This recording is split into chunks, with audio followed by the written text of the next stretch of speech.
Hello, I'm Mark Warner, and today we'll be doing an animated lathe in LightWave. This is what we're going to be making.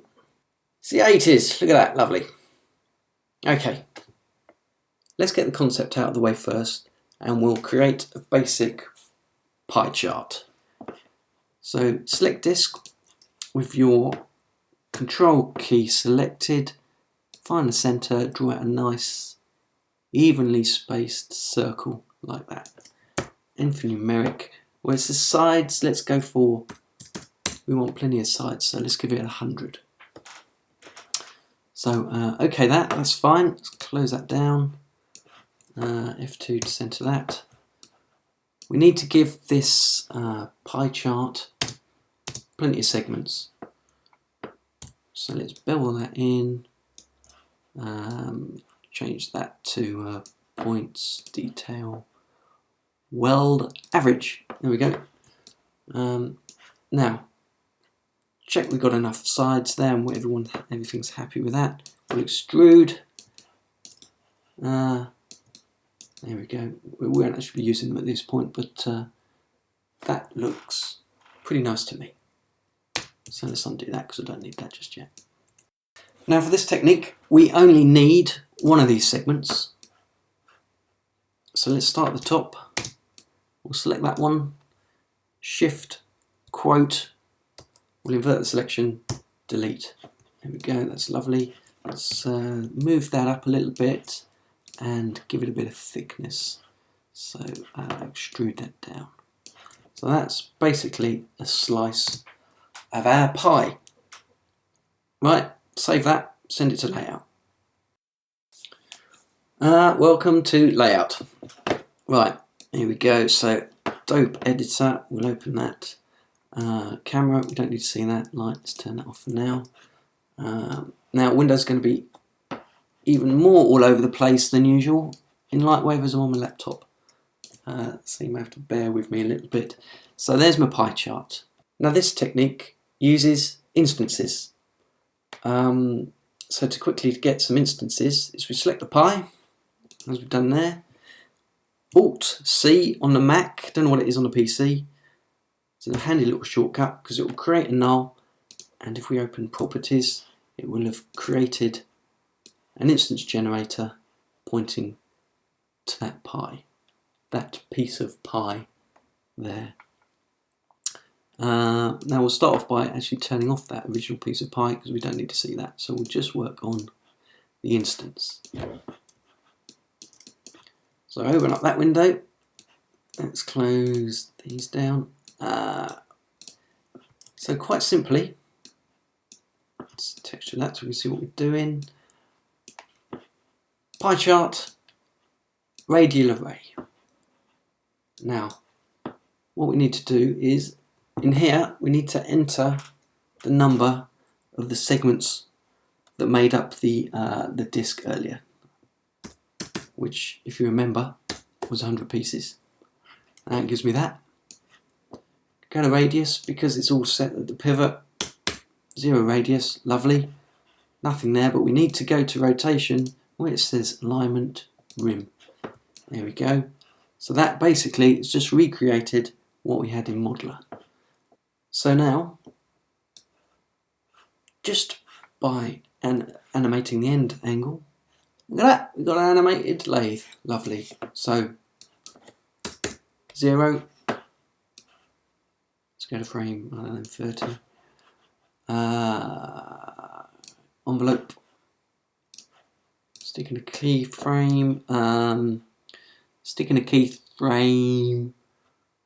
So at that point we want 360. Great. Highlight both of those. Here's a quick tip. F1, drag your mouse to the right. Gives a nice smooth curve.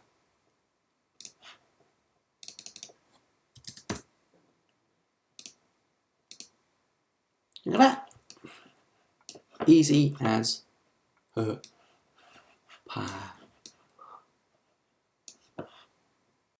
Okay, now we're back in Modeler. Now the tedious setting up has all been done, we can concentrate on being a little bit more creative.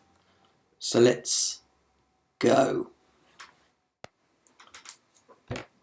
Let's start off by making this a little bit more interesting. So let's, for instance, let's make this a little thinner. Now I want a hole in the middle. So create disk, same technique as before, and make sure it's got 100 segments so it all caps nicely. I'll do that. Flip layers, subtract,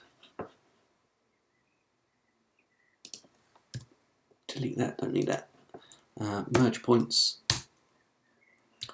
Okay, so save that. Now I've mapped my layout sync button to my menu, so I could just move over there, hit layout, and I can see what it's doing in layout.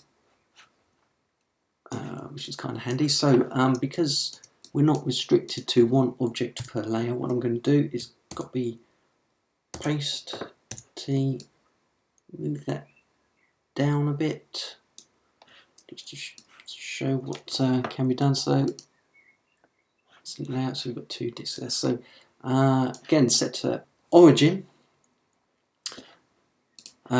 Shift H, which will scale it down. Here we go. And you can only really move up and down once you've done that. Otherwise you'll lose the origin point and the segments won't line up properly.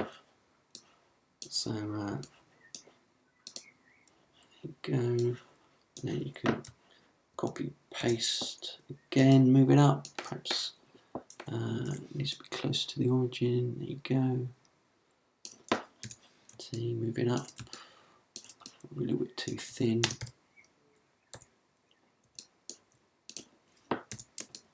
Thicken it up a bit.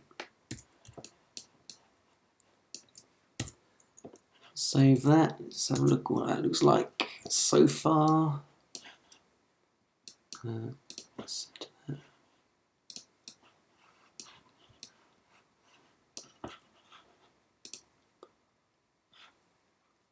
Yeah, that's pretty good. That's not bad. And of course, you're not restricted to exactly where they are. If you select all of those, Y, again set to origin, just offset them slightly, square bracket, there we go, save that. Although it looks the same, they're actually starting off at different points. Okay, let's go to another layer. For this, I'm going to use a slightly different technique. Let's say I want a disk. Something like that. And 100 sides, doesn't need to be 100 sides. Let's go for 12 for now. Okay, lovely. Make sure it's set along the origin. Multiply lathe, and again we'll go for, well, let's say 200 sides. 360, I think that's all set correctly. I'll do that. Great. But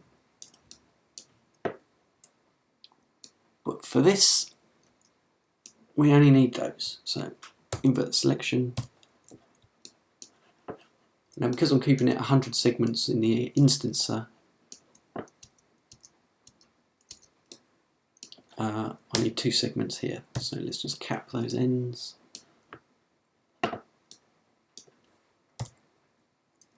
Oop, not that button. Loop P. There you go. Great. So that's the second layer. So save that. Let's go to layout.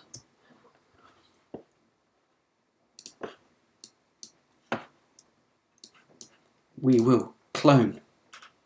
Alt C. We'll clone that instancer. Now let's go to that copy, and we'll swap out that object for layer 2, which is our tube that we just, or pipe rather, that we just created. You can just about see it there. So if we now go back to modeler, T, let's raise it above there, Y, perhaps let's offset it, save, there it is, great, cool.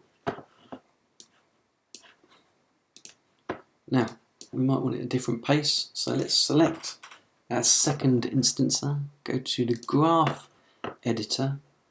Handy little feature is filter static envelopes, so we just see, so it just displays the channels that have animation on them. And just for variation, what we'll do is we'll have it going in the other direction. So in this case, minus 360, minus 360. We can also, oops, let's offset it so it doesn't finish at the same time, perhaps so it's slightly longer.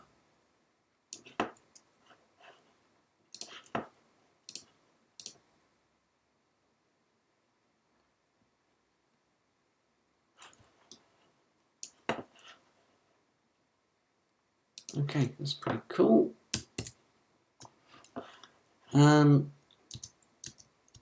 So yeah, you could just keep on going until you're happy. Copy paste, rotate it around a little bit, squish it down a little bit, T, move it up.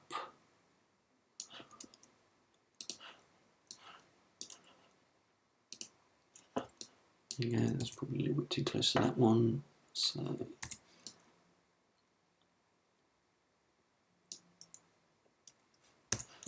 it down.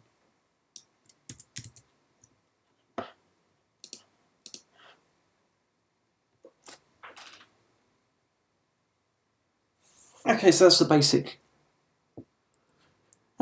idea. I'm sure you can take it from there. Obviously you can surface each of those parts individually.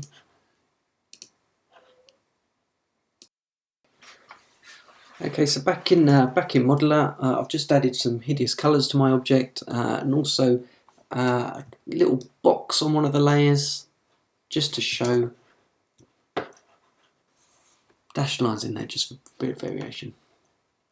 Very simple.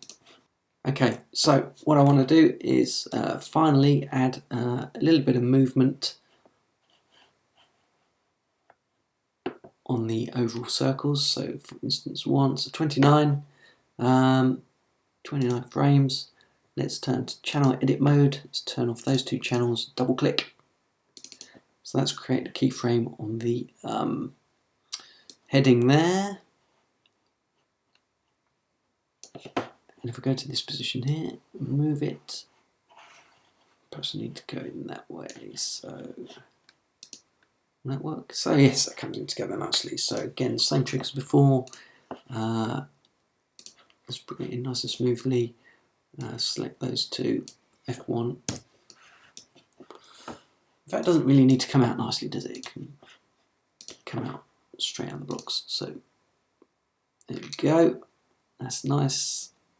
And if we do a similar sort of thing for our second instancer, so it comes together about there. So turn off those two channels, double click, we'll go the other way for that one. Was it that way? I can't remember. That works quite well anyway. So graph editor, select rotation, let's have that coming in there. The only thing that remains to do now is to turn off the original pieces. You can see I've left one F1 there, which we don't need to see. Now, there is a very little third-party script that I found for dissolving objects at certain frames. I can't remember who did it off the top of my head. I'll put a link on I'll put a link in the post when we're done. It's basically called Dissolve 0, dissolve 100. So with the original object, I want that to appear, well actually the first one comes in at frame 0 anyway, so that's okay. But the second set of instances don't actually start rotating until about that point there. You see these two little tubes. So all I need to do is at that point dissolve 0, but at that point, at the in point, or at frame 0, they don't need to be seen until that point there. So that saves you having to root around all the properties and faff about with all of that sort of stuff. So if you then need to edit them, you need to select that one. Oops, that and that graph editor. It will show all three. So if you then want to make additional tweaks, not like that, but perhaps they should come in a bit quicker, start a bit later. Who knows? The choice is yours. Just a quick note about smoothing, in that you'll need to turn it on. So if you select all your pieces, that'll smooth the edges out. If they look a bit too puffy, it's probably because your threshold angle's a little bit too much. So sort of 60 will do something like that. If you find that you're still getting too many steps that you're not happy with, you'll just have to go back to downside to LightWave. You'll have to go back into Modeler and remodel that segment with more pieces. But that will cure it. So just to recap, the basic principles we've just been through was what I used to create this. A better approach may be to actually design your shape first and then backwards engineer it. But I think what I've shown you should help you to get the ball rolling and come up with your own solutions. Thanks a lot.